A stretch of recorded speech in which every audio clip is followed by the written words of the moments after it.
नमस्कार दोस्तों, मेरे चैनल पे आपका बहुत बहुत स्वागत है। रविवार व्रत की पौराणिक कथा। प्राचीन काल में एक बुढ़िया रहती थी।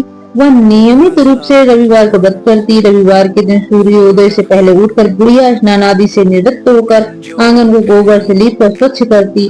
उसके बाद सूर्य भगवान की पूजा करते हुए रविवार व्रत कथा सुनकर सूर्य भगवान का भोग लगाकर दिन में एक समय भोजन करती। सूर्य भगवान की अनुकंपा से बुढ़िया को किसी प्रकार की चिंता एवं कष्ट नहीं था। धीरे धीरे उसका घर धन्य धान्य से भर गया। उस बुढ़िया को सुखी होते देख उसकी पड़ोसन उससे जलने लगी।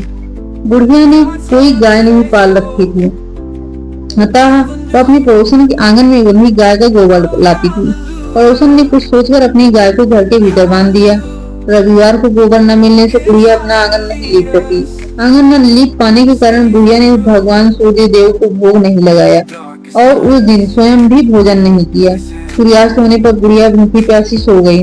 प्रातःकाल सूर्योदय से पूर्व उस बुढ़िया की आंख खुली तो वह अपने घर के आंगन में सुंदर गाय और बछड़ों को देखकर हैरान हो गई।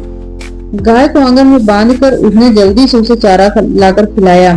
पड़ोसन ने उस बुढ़िया के आंगन में बंधी सुंदर गाय और बछड़े को देखा, वह उससे और अधिक जलने लगी। तभी गाय ने सोने का गोबर किया। गोबर को देखते ही पड़ोसन की आंखें पड़ गई। पड़ोसन ने उस बुढ़िया के आसपास न पाकर तुरंत उस गोबर को उठाया और अपने घर ले गई तथा अपनी गाय का गोबर वहां रखाई।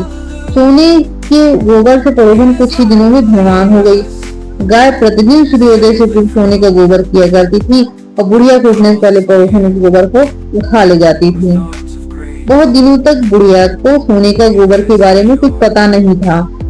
बुढ़िया पहले की तरह हर रविवार को भगवान सूर्यदेव का व्रत करती रही, कथा सुनती रही। लेकिन सूर्य भगवान को जब पड़ोसन की चालाकी का पता चला तो उन्होंने तेज आंधी चलाई। आंधी का प्रकोप देखकर बुढ़िया ने गाय को भीतर बांध दिया। सुबह उठकर बुढ़िया ने सोने का गोबर देखा तो उसे आश्चर्य हुआ। उस दिन बुढ़िया गाय को घर के भीतर बांधने लगी। सोने के गोबर से बुढ़िया कुछ ही दिनों में बहुत धनवान हो गई। उस बुढ़िया के धनी होने से पड़ोसन बुरी तरह जल भून कर राख हो गई और उसने अपने पति को समझा बुझाकर उसे नगर के राजा के पास भेज दिया। सुंदर गाय को देखकर राजा बहुत खुश हुआ। सुबह जब राजा ने सोने के गोबर देखा तो उसने आश्चर्य का ठिकाना न रहा। उधर सूर्य भगवान को भूखी प्यासी बुढ़िया को इस तरह प्रार्थना करते देख उस पर बहुत करुणा आई। उसी रात सूर्य भगवान ने राजा को स्वप्न में कहा, राजन, बुढ़िया की गाय और बछड़ा तुरंत लौटा दे, नहीं तो तुम पर विपत्तियों का पहाड़ टूट पड़ेगा, तुम्हारा महल नष्ट हो जाएगा। सूर्य भगवान के स्वप्न से बुरी तरह भयभीत राजा ने प्रातः उठते ही गाय और बछड़ा बुढ़िया को लौटा दिया। राजा ने बहुत सा धन देकर बुढ़िया से अपनी गलती के लिए क्षमा मांगी। राजा ने पड़ोसन और उसके पति को उनकी दुष्टता के लिए दंड दिया। फिर राजा ने पूरे राज्य में घोषणा कराई थी, सभी स्त्री पुरुष रविवार का व्रत किया करें।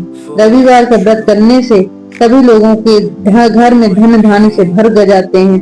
राज तय में चारों खुशहाली छा गई। स्त्री पुरुष सुखी जीवन यापन करने लगे। यथा सभी लोगों को शारीरिक कष्ट दूर हो गए